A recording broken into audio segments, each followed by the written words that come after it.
Então, pessoal, boa tarde a todos e todas. A gente vai dar continuidade aqui dentro da nossa disciplina, né, de redação científica. A última aula do meu bloco, que é essa parte de ilustração científica para artigos. Já comentei uma outra aula com vocês que nem de longe sou artista, mas eu adoro uma figura bonita. Acho que eu consigo me interessar muito mais por um artigo quando ele tem uma boa figura. E recentemente isso já foi avaliado, né? As pessoas nós somos, né, organismos muito visuais.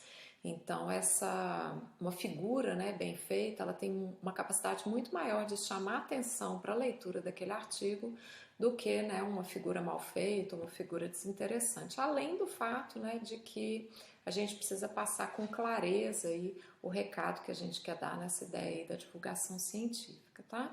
Então a ideia dessa aula é mostrar um pouquinho para vocês, né, um pouco sobre a ilustração científica para artigos, as diferentes técnicas aí, um pouquinho de regras, né, que a gente deve usar independente do tipo de ilustração. E a gente vai ter um momento prático, né, com o Carlos, como eu já falei para vocês, que vai passar um pouco da experiência dele aí com essa parte de ilustração para artigos, tá bom? No dia 9 de dezembro aí da mesma forma. Então, o que é isso que a gente chama de ilustração científica, né? Eu acho que a definição mais simples, gente, é basicamente isso aqui: comunicar a ciência através de imagens, né? Mas como é uma ilustração científica, vocês vão ver que a gente precisa de um certo rigor, né? Então, não é uma ilustração artística, apesar de que muitas vezes esses caminhos eles se cruzam aí, né, entre a ciência e a arte. Mas a ilustração científica mesmo, ela tem, né, o mesmo rigor que a gente percebe, então, na ciência, tá? Então, eu dividi aqui algumas das formas, né, que eu vejo a ilustração científica, principalmente para artigos, né, já que isso é uma disciplina de redação científica, e vou tentar passar um pouquinho para vocês das diferenças, semelhanças, né, entre esses grupos aqui e algumas dessas regrinhas que a gente deve seguir, né, para diminuir um pouco o estresse e a dor de cabeça, aí, principalmente no momento da publicação de um artigo. Então a gente vai falar um pouquinho sobre gráficos ou figuras, que vocês vão ver em todos os artigos, a ilustração técnica e a ilustração científica em si. Então, o que são os gráficos e as figuras, né? Eles fazem parte da imensa maioria das publicações científicas. É claro que dependendo da área, gente, muitas vezes a gente vai ver às vezes o predomínio da informação em tabelas, né? Muitas vezes o predomínio da informação só textual. Mas hoje, né, eu acho difícil a gente conseguir, às vezes, até achar um artigo e se interessar pela leitura de um artigo se não tiver nada visual que chama atenção. Já falei isso para vocês em uma outra aula, a infinidade de artigos que a gente vê publicados hoje é quase como uma concorrência para o nosso cérebro para garantir a leitura. Né? Então, assim, é claro que uma boa figura, né, um bom gráfico, mas que retrate de fato aquilo que a gente quer comunicar, é essencial aí na maioria dos artigos. Mas também existe um limite, tá, pessoal, no número de figuras, né, que a gente consegue adicionar no artigo. Isso vem muito das revistas, né, porque existe uma limitação no número de papers que são publicados por volume por ano e tem uma limitação no número de páginas, né? Várias dessas revistas são pagas, então muitas vezes tem uma isenção até X páginas, mais do que isso você paga. E as figuras, para serem claras, né, elas ocupam normalmente um grande espaço aí nessa paginação dos artigos, tá? Então faz parte da imensa maioria das publicações, mas existem algumas regrinhas que a gente tem que seguir. E normalmente, gente, os gráficos ou as figuras ou vão aparecer na introdução, quando é um modelo mais conceitual, por exemplo, eu estou querendo propor alguma coisa nova, eu estou querendo propor um determinado raciocínio, né? Então isso pode aparecer na introdução, mas é muito mais comum nos resultados, né? Então normalmente é a forma da gente transmitir os resultados, tá? E os gráficos e as figuras, gente, eles vêm para facilitar essa transmissão dos resultados, né? E não para complicar. Tá? Então, dificilmente a gente vai repetir tudo que está no texto na figura, né? Essas figuras elas têm que ser completas, elas têm que ser interessantes e em alguns casos a gente tem mais de uma forma de apresentar o mesmo dado, tá? Numa determinada figura. Então, eu coloquei um exemplo aqui para vocês, é muito antigo, gente, outubro de 92, mas eu lembro que foi um dos primeiros artigos que eu li aí na graduação, né? E é um artigo que é super citado até hoje, né? É uma meta-análise, ou seja, uma análise estatística, né, dos dados publicados da competição, né? Uma área que na ecologia surgiu lá na década de 80, né? Então tudo era competição, era uma força estruturadora das comunidades e tal. E esses autores, né, a Jéssica Gurevitch, a primeira autora, foi fazer uma revisão daqueles estudos que já tinham publicados, né, em campo aí, com competição. E é um paper super importante, porque ele veio para mudar um paradigma na ecologia. Mas quando você olha a figura desse artigo, porque eu lembro de lê-lo e falar assim, nossa, que paper chato, assim, né? Ele é feio. Você olha assim, né? Mas isso era 1992, não dá muita vontade de ler, né? Essa cara aí pelo título e tal. E quando a gente olha a figura, gente, é uma figura feinha, né? Então, assim, tem coisa abreviada, então, sim, você tem que ler legenda para tentar entender. Umas barras que parece que foram feitas à mão, né? Isso aqui parece digitar a máquina de escrever. Então, assim, uma figura que ela passa, né, informação de alguma maneira, claro, mas é difícil, né, do nosso cérebro acompanhar isso aqui, por que a barrinha menor tá aqui, por que isso não tá enfileirado, né, tá em ordem alfabética, tá, gente? Mas por que não tá enfileirado do menor para o maior, né? Como eu falei, nós como humanos, aí nós somos seres altamente visuais, né? Então isso não é uma figura muito legal, vamos dizer assim, publicado numa super revista, tá?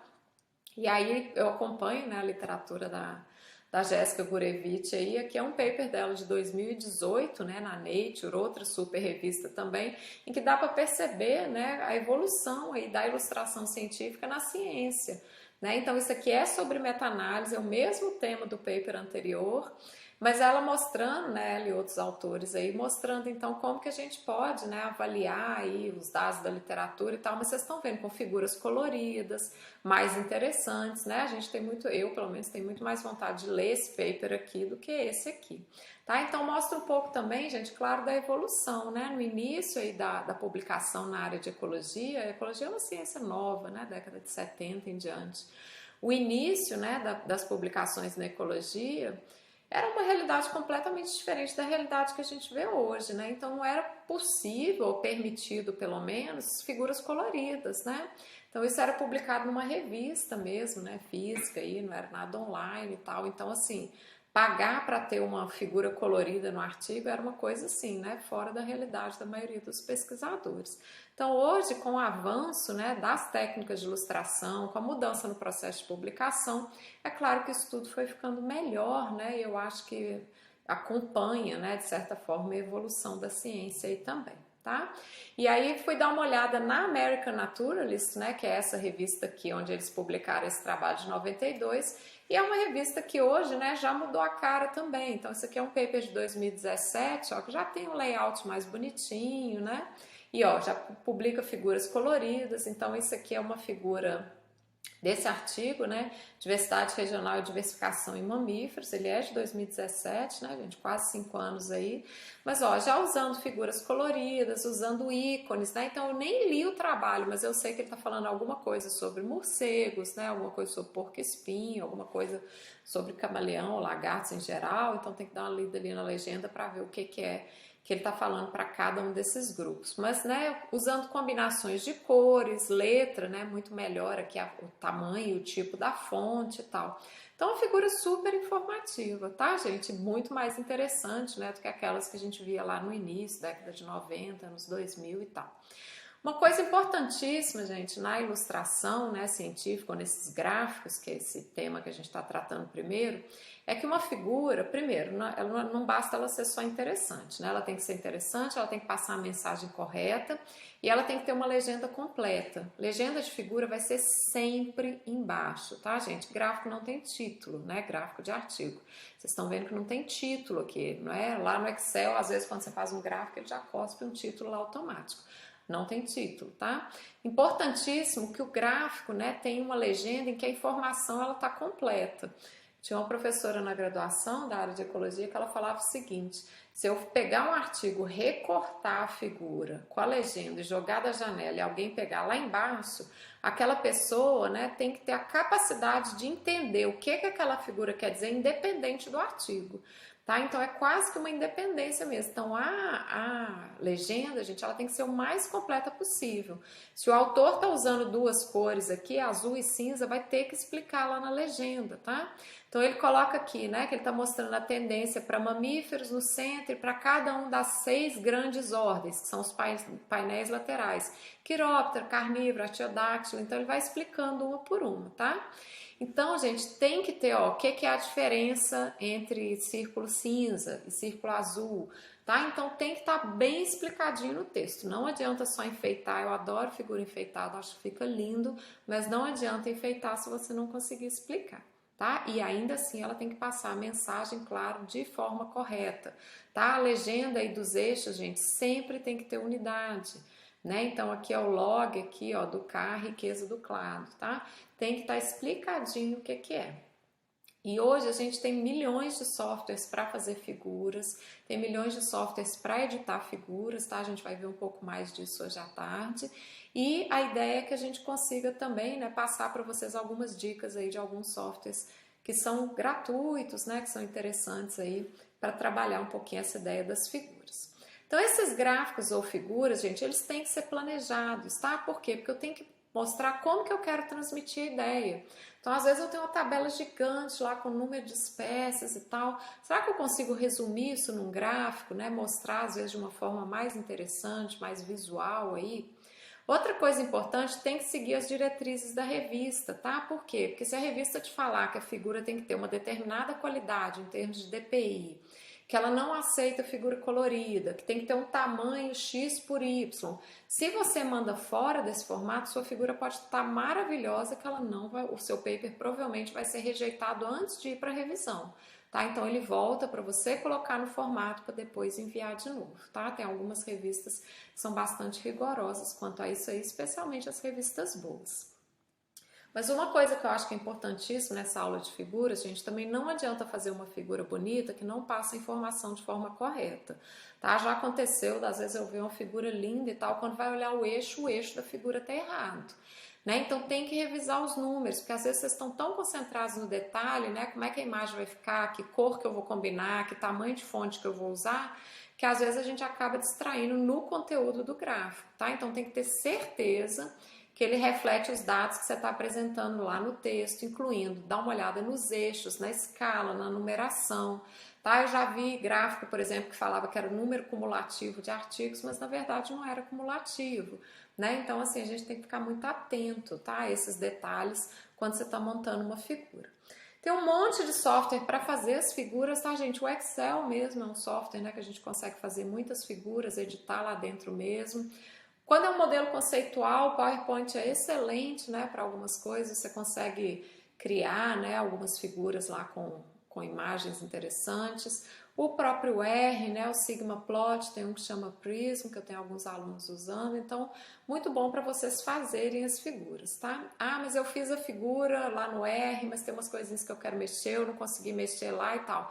Tem softwares para edição de figuras, né? Eu tô sugerindo o Inkscape e o Canva, gente, porque eles são gratuitos, né? Então são softwares bons, mas tem toda a família aí, Adobe, né? Onde vocês conseguem Photoshop, vocês conseguem também trabalhar esses gráficos aí, tá?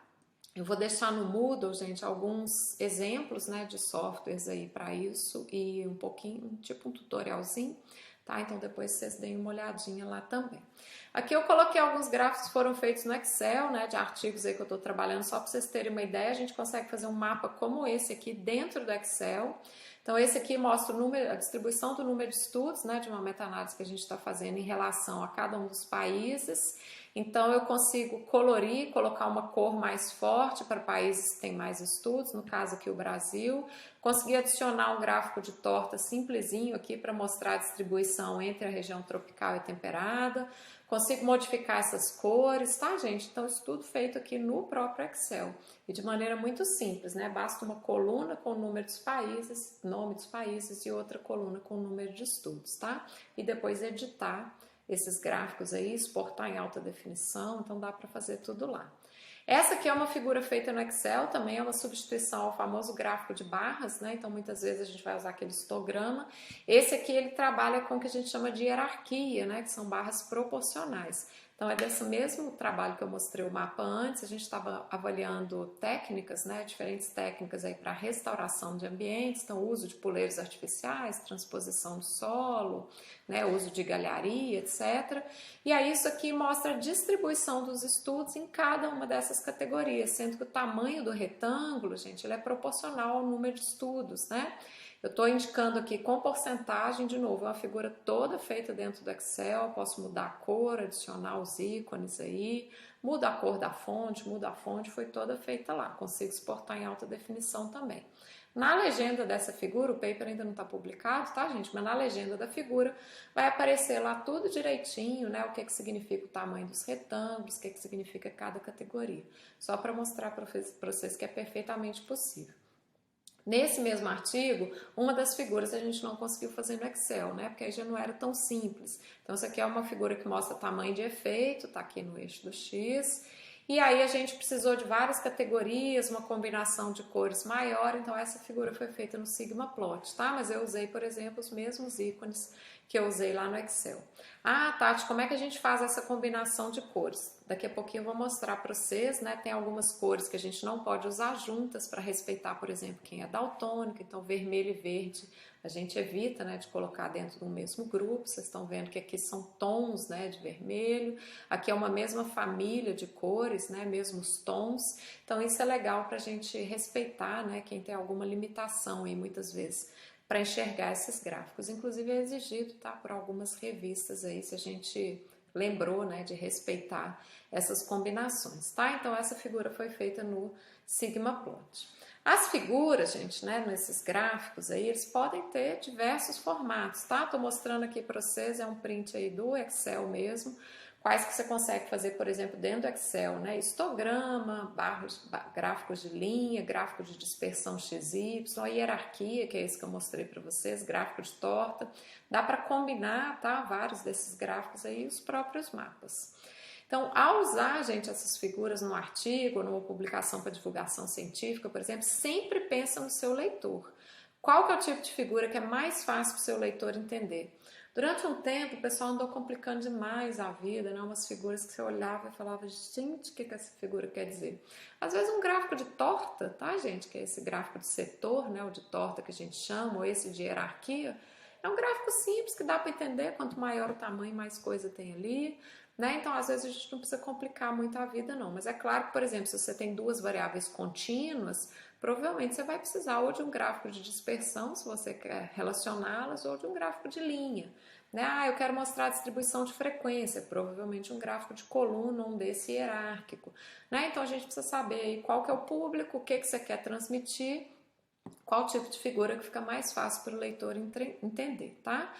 A regra de ouro, gente, é tentar mostrar os dados da maneira mais simples, mais eficaz, né, e com uma certa elegância aí nessas figuras para vocês conseguirem atrair aí os seus leitores. Essa daqui, gente, foi feita no BioRender, ele é gratuito também, né, tem uma versão paga, mas tem a versão gratuita.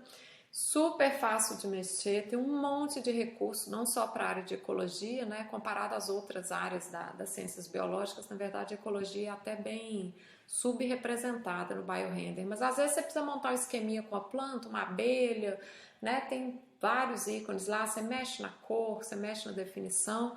Então esse aqui é só para mostrar para vocês, por exemplo, um modelo conceitual de plot de correlação, onde eu quero mostrar para alguém que uma correlação perfeita, né, positiva, todas as bolinhas estão em cima da linha, uma correlação alta, uma correlação baixa, qual que é a diferença, né, ausência de correlação. Então, isso aqui são modelos conceituais, vocês estão vendo que não tem números, né, nos eixos aqui, porque eu estou só querendo mostrar ou definir algum conceito, e dá para fazer perfeitamente, por exemplo, dentro do BioRender, tá? Então, é um bom software para esse tipo, né, criar esses modelinhos aí conceituais. Isso aqui, gente, é só para mostrar para vocês, né, nem especificamente da área de ecologia, como que a mesma informação pode ser apresentada de uma maneira melhor, que está no gráfico à direita aqui, quando a gente trabalha um pouquinho, né, essa ideia aí de que o gráfico tem que representar o que você quer falar da melhor maneira possível, mais eficaz. Olha só a diferença entre esses dois gráficos. Primeira coisa que eu falei com vocês, gente, gráfico não tem título, né? Muitas vezes é default em alguns dos softwares aí, Mas o gráfico ele não vai ter título. Ixi, fechei minha câmera aqui. Não tem problema não. Olha só, o gráfico, né? A primeira coisa que vocês vão fazer é tirar o título, tá? Qual que é a diferença daqui para cá? Olha o tamanho da fonte, gente. Aqui, ó, eu tô com a fonte pequenininha, né? Uma dificuldade maior para ler, tanto no X quanto no Y. Outra coisa, eu tenho um espaço em branco, né, super estranho aqui, que eu usei, né, para eu conseguir enxergar meu eixo aqui, mas isso leva a minha escala para o menos 200 mil, né, não faz sentido aí, não tem valor negativo para esse eixo do X, para esse eixo do Y aqui. Aqui eu preciso de uma legenda para identificar cada uma das cores das linhas, mas olha só, a gente consegue, né, facilmente colocar aqui, ó, em cada uma das linhas que eu preciso, o que é que significa cada uma daquelas amostras, tá? De maneira bem simples também. Outra coisa importante também, gente, vocês estão vendo a diferença entre os números, né? O eixo é o mesmo. O que eu fiz aqui? Eu peguei a minha variável, que está representada no y aqui, e multipliquei por 10 elevado a 6, né? Isso me permite tirar essa quantidade absurda de zero, como vocês estão vendo aqui. Por quê? Porque isso desloca o eixo, né? Para a revista normalmente é mais difícil. Aqui eu estou indicando, ao invés de usar a legenda, eu estou indicando cada uma das minhas amostras, né? Então, usando um pontilhado mais largo comparado aqui. Então, são pequenas modificações que acabam deixando o gráfico mais interessante, mais fácil de ver, mais fácil de ler, e isso é um pouco de experiência, tá, gente? Então a gente olha e fala, olha, esse aqui não é um gráfico legal, esse aqui tá um gráfico melhor. Não precisa de inventar muita moda, né? Transformar em 3D alguma coisa que é 2D, que a gente consegue passar informação, usar cores aí que são interessantes, né? Focar, por exemplo, no tamanho da fonte, no tipo de fonte, vou usar sempre Arial, ou Times, né? Evitar aquelas fontes que a gente chama de serifadas, que tem aquela serifa, aquele risquinho, né, em cada uma das letras, porque fica muito rebuscado, né? Então, o ideal é que seja mais simples mesmo, tá? Isso aqui é um exemplo de um paper que a gente publicou recentemente, só para mostrar para vocês como que de forma bem simples eu consigo passar informação. Combinação de dois azuis para representar dois tratamentos. Então, a gente tinha um CO2 controle, um CO2 elevado, tem um mais aqui. E aqui eram os parâmetros da planta, né? Claro que está escrito aqui no Y, gente. Isso aqui é a altura do girassol, isso aqui é o número de folhas, diâmetro do ramo e a espessura da folha. Todo mundo tem unidade, como vocês estão vendo aqui, centímetro, centímetro, milímetro. Mas a gente adicionou, né? Esse aqui é o trabalho do Lucas Arantes Garcia, ele adicionou aí um ícone, né? Para representar, tem uma reguinha lá para mostrar que a gente mediu a altura, tem o número de folhas, tem a espessura da cutícula, tá? E bastante simples, né? Vocês estão vendo as figuras, são muito simples. É um gráfico de barra, não precisava complicar a vida aqui não. Estou mostrando só a diferença média com uma medida de variabilidade, né? Entre os dois tratamentos aí. Lá na legenda tá tudo explicadinho. O que é esse asterisco que apareceu aqui, né? O asterisco indica diferenças significativas, tá? Então tá tudo bem explicadinho e com uso de cor, né, gente? Que facilita demais e ajuda demais aí a chamar a atenção. Esse aqui é outro trabalho recente também, onde as barras já não adiantavam mais, né? Então a gente está fazendo comparação entre dois grupos. Aqui é um outro paper com florivoria, da minha aluna também. Então ela está fazendo a diferença, né, no nível de florivoria tropical e temperada, mas a gente tinha muito mais planta, muito mais dado para o tropical, né? E quando a gente transforma isso numa barra, você perde essa informação. Então a ideia aqui era mostrar que realmente, né, a gente precisa mostrar cada um dos pontinhos aqui é um dado coletado, tá? Dá para vocês verem isso em todas as figuras. Então, assim, nesse caso aqui, se a gente usa a barra, a gente não consegue comunicar a informação com a mesma eficiência. Eu quero mostrar que tem diferenças nos números, tem diferença entre as médias, tá? Então a análise estatística tá aqui. Vocês estão vendo o tamanho da figura, da legenda, né, gente? Ela precisa indicar tudo que tá aqui na minha figura. O que significa a linha, o que significa a barra, o que significa cada ponto. Então a legenda tem que ser autoexplicativa, mas esse aqui é um caso que o gráfico de barra não resolvia. Mas, por exemplo, a gente tinha nível de florivoria em flores coloridas, né? Então, vamos usar, a Gabriela falou, vou usar a cor mesmo da flor no eixo, né? Então aqui, ao invés de usar, por exemplo, um monte de barra cinza, As flores que eram lilás vão aparecer com pontinho lilás, a flor que era branca com pontinho branco. Tá? Então, esse tipo de coisa, gente, a gente tem muita liberdade hoje para fazer, para pensar a melhor figura, a melhor maneira de transmitir a informação. Tá? A única sugestão que eu dou para vocês é não complicar o simples, né? Mas em alguns casos vocês vão precisar, por exemplo, né? Eu quero ver toda a distribuição dos seus pontos, então um gráfico de barra não serve, um gráfico de setor não serve, né? A gente precisa trabalhar com esses de dispersão. Continuando, gente, nossos tipos aqui, né, de ilustrações, o segundo grupo aqui é a famosa ilustração técnica, tá? Vocês vão ver que ela aparece demais, principalmente em artigos, né, da área da botânica, artigos da área da zoologia, mas também na ecologia, principalmente quando eu quero detalhar, né, algum atributo, algum caractere de organismos vivos, aí, plantas, animais, micro-organismos. Mas ela é especialmente importante quando a gente vai descrever espécies novas, reposicionar espécies, né, em novos gêneros, aí, reposicionamento de famílias, né, dentro de grupos maiores, ou descrição de processos. Né? Então, eu vou fazer uma ilustração técnica para descrever um determinado processo, alguma coisa que eu vi aí no ambiente natural e que eu gostaria de descrever com um desenho. Tá? A diferença entre essa e a anterior é porque os gráficos normalmente são usados para reportar um resultado mesmo, né? Tem uma análise estatística em cima, normalmente é um valor médio, uma correlação entre duas variáveis, etc. Aqui a gente vai usar isso muito mais, principalmente na introdução, né? Quando eu estou propondo um modelo, eu quero descrever um processo, ou muitas vezes é o resultado também, né? Nessa descrição de espécies novas aí, mas que precisa ter um pouco mais de detalhamento, né? Então vocês vão ver que essas figuras normalmente têm escala, né? Tem que aparecer escala, muitas vezes elas são desenhos mesmo aí, pontilhados, né? Em nanquim, aquarela e tal. Então é um pouquinho diferente daquilo que a gente usa como gráfico, né? Inclusive ele pede normalmente um ilustrador, né? Uma pessoa que vai lá ilustrar mesmo, e não uma pessoa que tem habilidade, por exemplo, para trabalhar no Excel, né? Ou no Sigmaplot, em qualquer programa aí. Então, trouxe um exemplo para vocês, né, de um artigo mais da área da botânica aí, que é esse aqui, da Rosana Romero, foi publicado em 2019, que fala aí, ó, 2 novas espécies, né, de uma melastomatácea que é microlícia, coletadas aqui no campo rupestre do Brasil.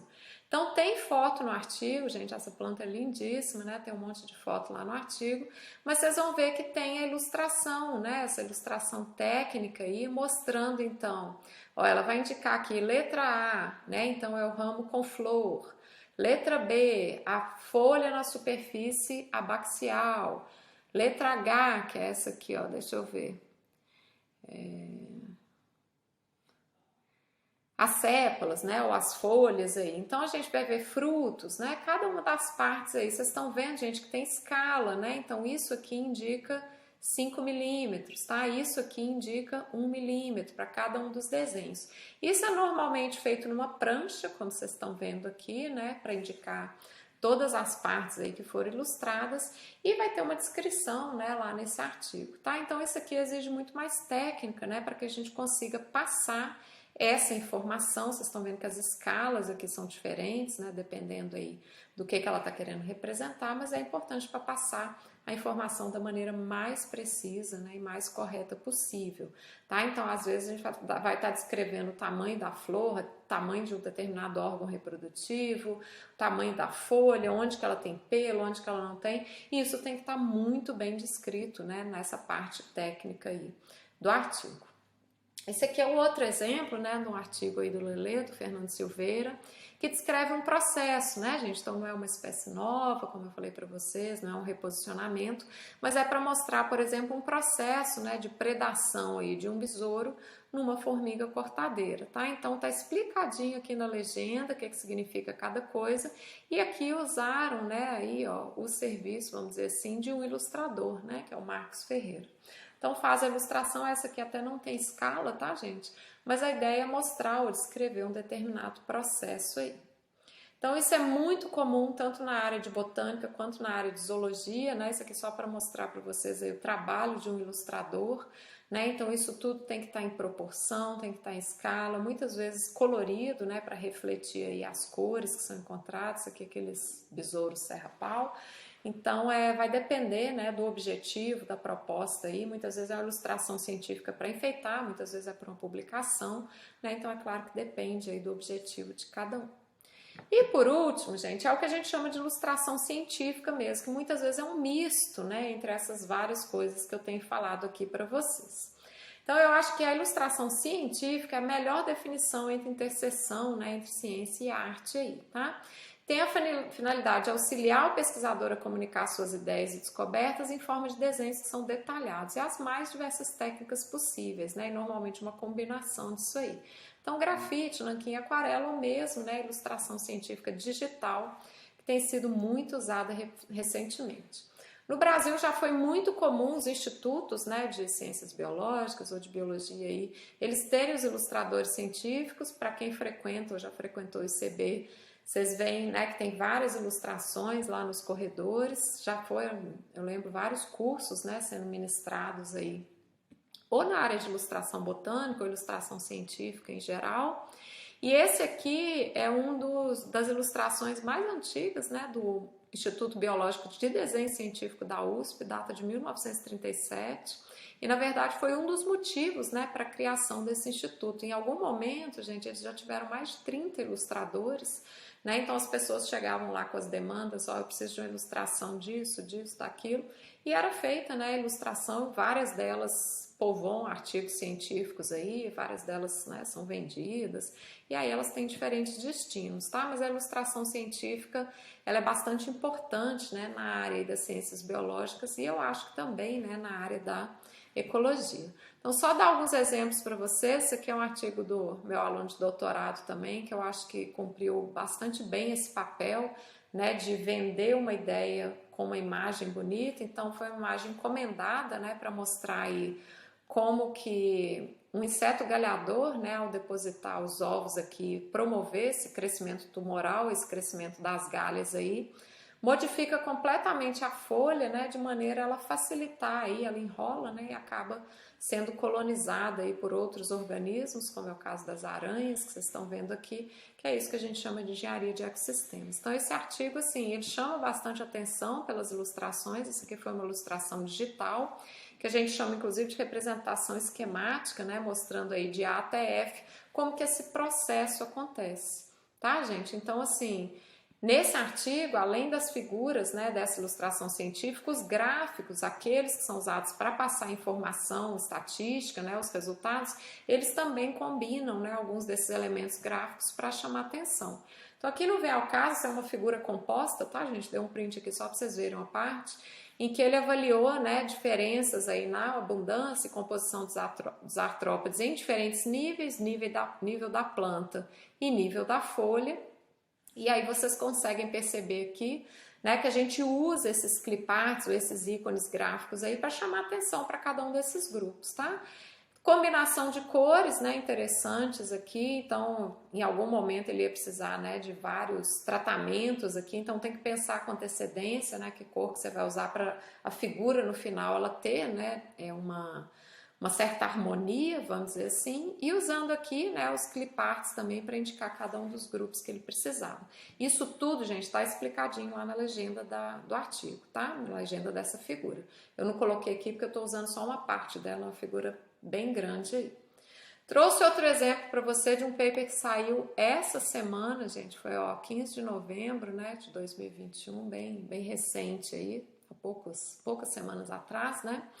Mas mostrando aí, é um paper de um colaborador, que é o Gustavo Romero, ele brilha nas figuras, né? Então, normalmente a gente vê figuras muito bonitas que chamam atenção aí para cada um desses artigos, né, do grupo de pesquisa dele. Ele é professor na Unicamp. Então, numa revista excelente, gente, olha que linda a figura. Então, eles trabalharam com efeitos, né, diretos e indiretos da remoção ou perda de predadores aí em microecossistemas, que são as bromélias. Então, a primeira figura do artigo é uma ilustração, né, de um ecossistema de uma bromélia tanque. Não sei em que software que eles fizeram, tá, gente? Porque não indicou aqui na legenda. Mas mostra, né, como é que a bromélia funciona aí como uma estrutura. Tem uma parte dela que é um habitat aquático, uma parte que é um habitat terrestre.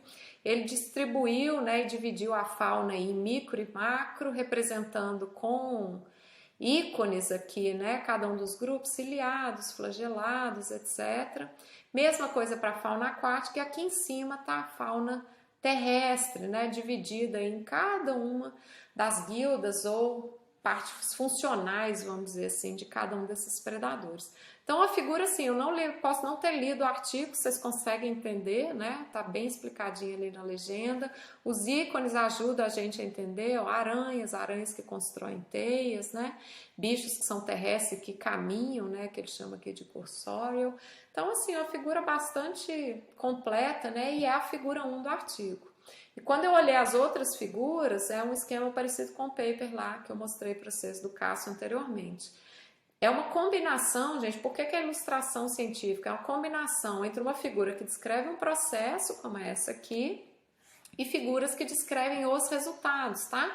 Então, isso aqui é uma análise de caminho, né, que a gente chama aí um modelo estrutural, né, um modelo de equação estrutural, em que é uma análise complicada, às vezes difícil de entender ou chata, né, se a gente ficasse lendo só os números, mas que eles combinaram essa ideia, né, de misturar ícones, misturar cliparts para a figura ficar mais interessante, né? Então a gente sabe aqui que ele está trabalhando com aquecimento, perda de predadores, ó, tem um X aqui tirando os predadores. O que acontece com os outros grupos e a espessura da seta aqui, ou a cor da seta, indica coisas diferentes, tá? Lá na legenda vai estar explicando direitinho, ó, seta vermelha indica resultado negativo, tá? Quanto maior a espessura da seta aqui, maior é o efeito.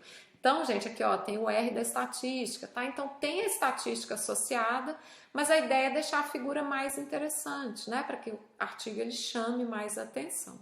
Tá bom? Então eu acho que isso é uma excelente estratégia, né? Combinar, por exemplo, ó, como eu mostrei para vocês desde aqui, combinar uma ilustração, uma figura esquemática, com os gráficos que a gente chama de figura 1, figura 2, figura 3 lá no artigo, usando esses recursos da ilustração, tá bom? Chama atenção, né? Dá vontade da gente ler o trabalho e se ele fosse passar para vocês, por exemplo, essa informação aqui, numa tabela, né, alguma coisa assim, fica mais chato, né, gente? Mais difícil de prender atenção e nessa quantidade de coisas que muitas vezes a gente tem que ler.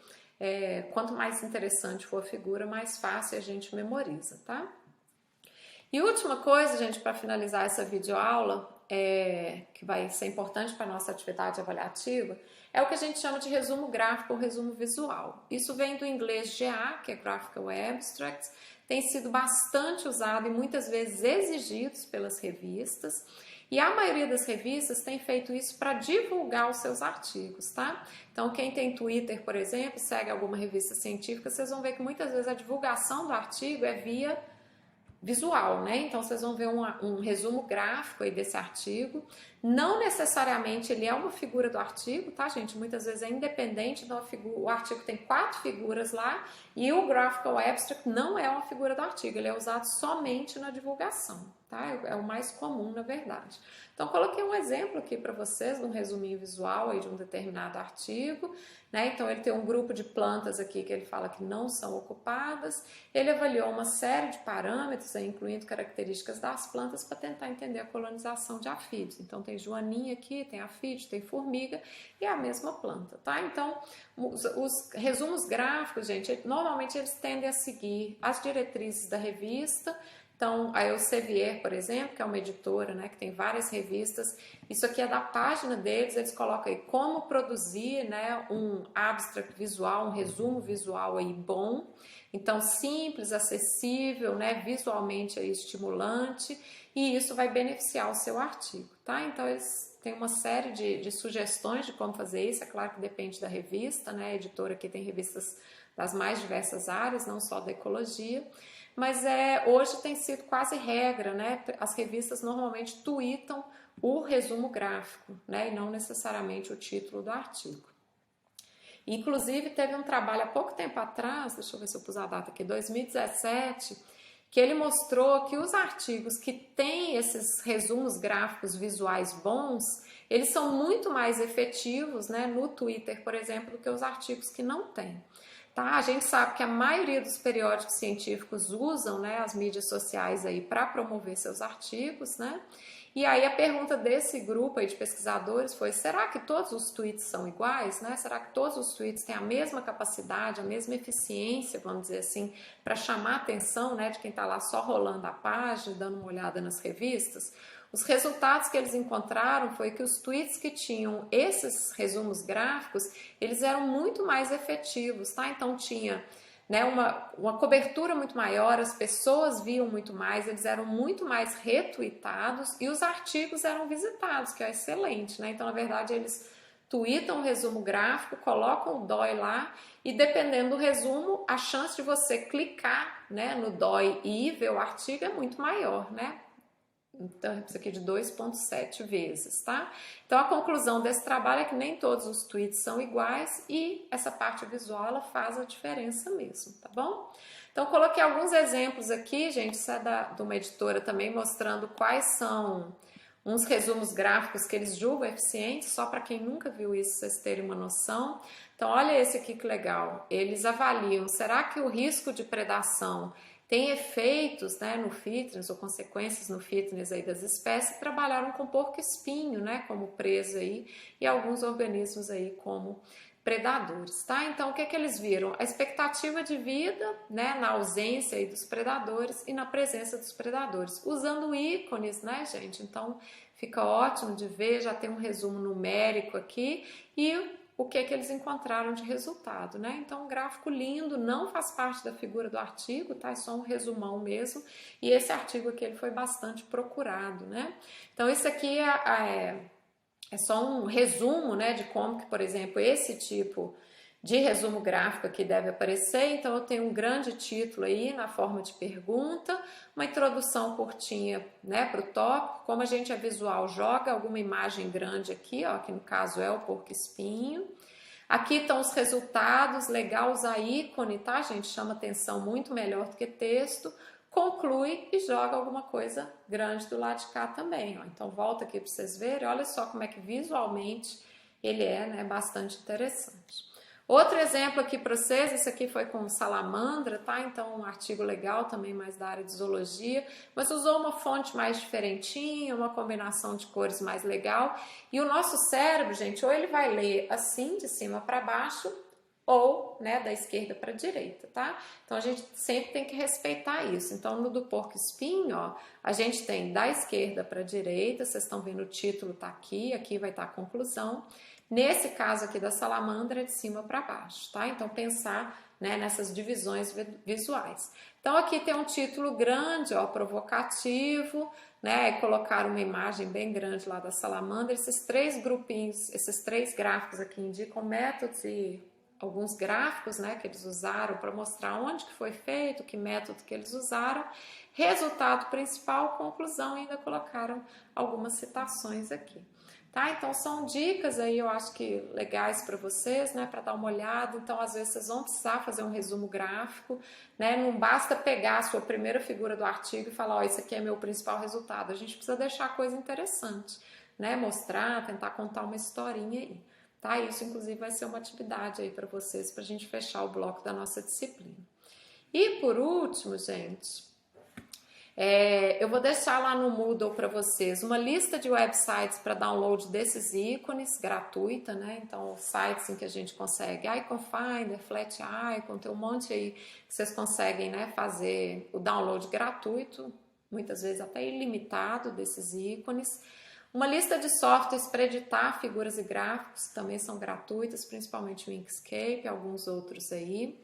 Eu gosto muito da paleta de cores desse site aqui, gente. Pus um exemplo para vocês, que é o colorbrewer.org, foi um colaborador americano que me mostrou. Quando a gente entra lá, ele é basicamente para criar mapas, mas vocês conseguem ver combinações de cores que são interessantes, que respeitam o daltonismo, que respeitam algumas condições visuais, né, algumas limitações visuais. E às vezes a gente fala assim, nossa, eu combino o que com o que, né? Laranja com azul, vermelho com verde não pode, mas azul com o que? Azul com amarelo, será que fica bom? Então tem como vocês colocarem aqui o número, né, de cores que vocês precisam, qual que é o esquema de cor que vocês querem, todo mundo monocromático, né, da mesma cor, ou cores que combinam entre si, e tem lá a opção de marcar, né, que para respeitar pessoas com daltonismo, com condições visuais, e aí ele vai te dar combinações de cores, né, então esses aqui, ó, por exemplo, mostram combinações que são interessantes. Isso aqui foi usado lá naquela do porco-espinho e isso aqui usada lá naquela da salamandra, tá? Então, vou deixar isso disponível para vocês lá no Moodle e espero que ajude aí vocês a pensarem, né, de forma mais carinhosa aí como deixar as figuras mais bonitas, tá bom? Obrigada, pessoal!